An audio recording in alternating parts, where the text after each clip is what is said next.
Former U.S. President Donald Trump is scheduled to appear in a federal courthouse in Washington to answer to charges of conspiracy to defraud the United States, conspiracy to obstruct an official proceeding, and conspiracy against rights. The criminal charges are all related to special counsel Jack Smith's investigation into efforts to overturn the results of the 2020 election.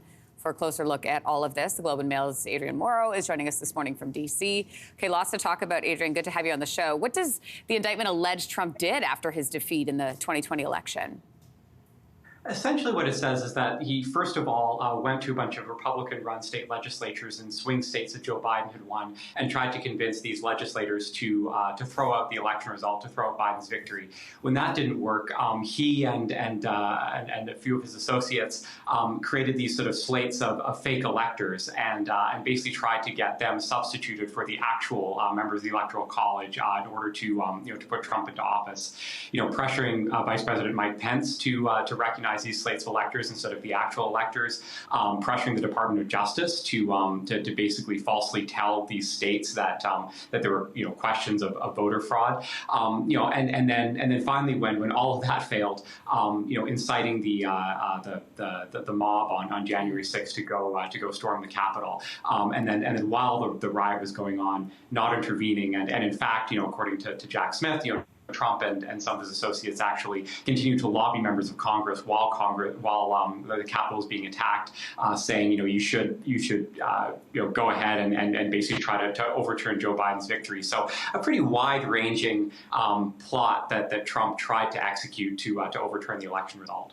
Adrian, Trump has now been indicted, 3 times and faces dozens of felony charges. Do we know when he will stand trial for any of these charges?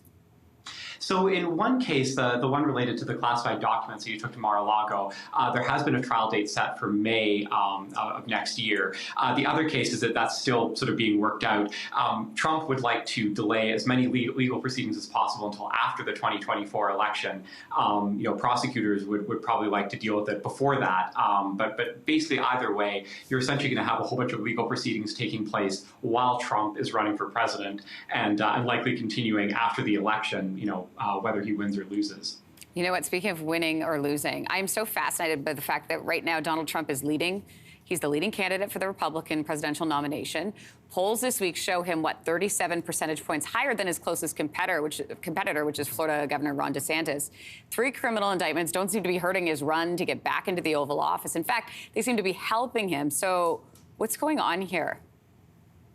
Yeah, I think a couple of things. I mean, one, that there seems to have been this rallying effect within the Republican Party where, some people who may have been sort of drifting away from him after his candidates performed disastrously in the midterms last year seem to have started coming back after the first indictment in March. So maybe there's a bit of a kind of rallying effect there. Some of it might just be that a lot of his supporters either don't particularly care or they don't think that Donald Trump really did anything wrong. But it does set up this, this fascinating scenario where he, more than likely will be the Republican nominee. And so you're going to have a guy running for president, at the same time as he's being prosecuted for allegedly trying to overthrow the constitutional system that he now wants to put himself back in charge of. And there's nothing stopping him. It doesn't matter if you're charged with a crime or even convicted of a crime, you can continue to run for president. So we're basically going to see these 2 processes, most likely the election and the criminal proceedings, play out at the same time. It's absolutely wild. Adrian Morrow, thanks for walking us through all that. Thanks for having me, Lindsey. All right. Hey, thanks for watching. If you liked this, be sure to subscribe here, or you can check out more Your Morning videos right here.